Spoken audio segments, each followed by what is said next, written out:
Yeah, we're in Pirkei Avos. We're in Parak Beis, Mishnah Gimel. Mishnah says, Rabbi Shimon Oimer, Havizoy b'Kriyat Shema b'Tefila. You have to be careful with the recitation of Shema and davening, saying Shemona Esrei. Ukesha'ata mispalel al tasfil sachakeva rachmim tachnum.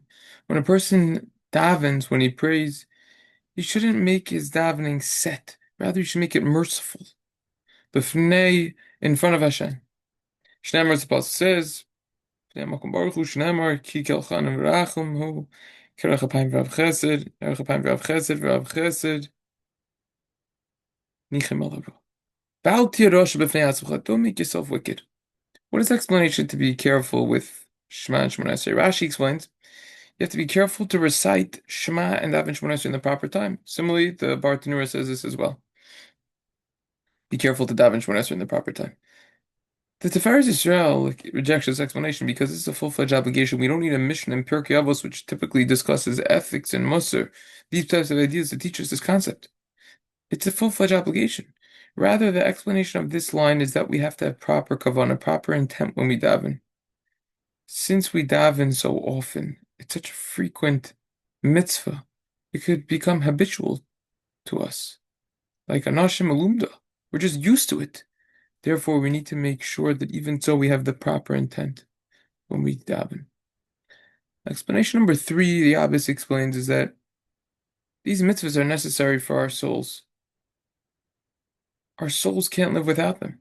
And therefore, they require extra care because they're dependent upon one's intent. Other mitzvahs, you can fulfill your obligation without having any intent. But these mitzvahs, you need proper intent. Discussed in Siman Samach, massive sugi and shast. It's big discussion. Mitzvah srichas kavana. Before we perform mitzvahs, we have to have the intention that we're about to perform whatever the mitzvah is. If we didn't have the intention, the Mishnah over there in Sifkat and Yud quotes the Chayyim who says it's tam kavana k'miskaven dam. If we didn't have any intent, it's as if we fulfilled our obligation, because it's evident that what we're doing is for the sake of a mitzvah. If it was the case that it was evident. However, we need additional intent as well. Kavana believe. Ezehi avodashi believe haviyamar zo tefillah gemara beginning of Tainis Tav Beis. The Rambam talks about Hilchos Tefillah. Shemona Esrei is all about a leave. Yet, a person is obligated to have intention to mean the words that he says for the first paragraph of Shemona Esrei, also the first pasuk of Shema. We have to mean what we say. We need proper intent. Furthermore, explains the Avos, there's a set and limited time that we're able to recite Shema and Daven. Many other mitzvahs you have the entire day. Bris Milah, Tefillin, Dalminim, whatever it is. You have the whole day to do it. But Shemona Esrei Shema, the time is much shorter. Kriya Shema, you have 3 halachic hours into the day. Shemona Esrei, you have 4 halachic hours into the day. But the post factor, you have up until Chatzos. There's limited time that we could do it. Siman Nun Ches Shulchan Aruch, Siman Peites comes up in the Gemara and Brachos. Daf Yud comes up again in the Mishnayos, the beginning of Brachos by Shema. You have limited time on Tes. You have limited time to do it. Mishnah Brachos Chavav, you have limited time. Therefore, you have to be careful. Explanation number 4, the Medrash Shmuel explains that we have to be careful because laziness is strong. It causes us to want to continue sleeping. Don't say Shema. No. We have to have intent. According to the Markevis Mishnah, this Mishnah refers to pronouncing the words of Shema properly. That's what it means to have intent. Tiferes Israel argues on this. Again, same idea. This Mishnah can't be referring to something that's a full-fledged obligation.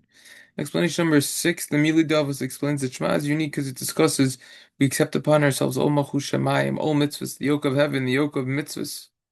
And this includes many Shadoshim and Yesoidus, many roots and major principles, such as Mitzias Hashem, the actuality of Hashem, Amunah, belief in Hashem, and much more. So that's why it's very important. The Maharal discusses the significance of specific times to daven. It's actually quoted by the article. The timing of each of the times, we daven minimally 3 times a day. So this discusses that, we have to forego our own interests and comforts, and we have to realize that Hashem is running the show over here. In the morning, a lot of times we prefer to remain asleep. Instead, we get up in the morning and recognize that no, we need Hashem. In the heat of the middle of the day, when a person's at work, he's doing business, whatever it is, he stops and returns and goes and turns to Hashem for mincha. This reminds people that their true livelihood is coming from Hashem. At the end of the day, he just wants to rest, peace of mind. He turns once more to Hashem, and he thanks Hashem for the success of the day, and prays for continued divine help. What does it mean that we shouldn't make our davening set? Rashi explains, don't daven because you're obligated to do so. Don't daven just to check the box off and get it over with. Daven with mercy, with proper intention. Similarly, Rabbeinu Yonah explains that davening, it should not be a burden. We have to daven as if we're trying to repay a debt. We have to mean it. We have to be like someone knocking on a door for money because he hasn't had anything to eat. He could, chas v'shalom, God forbid, die of starvation.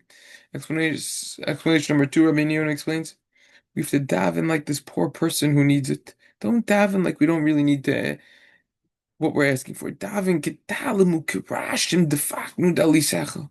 Like we need it. Continue with this next time. Next mission.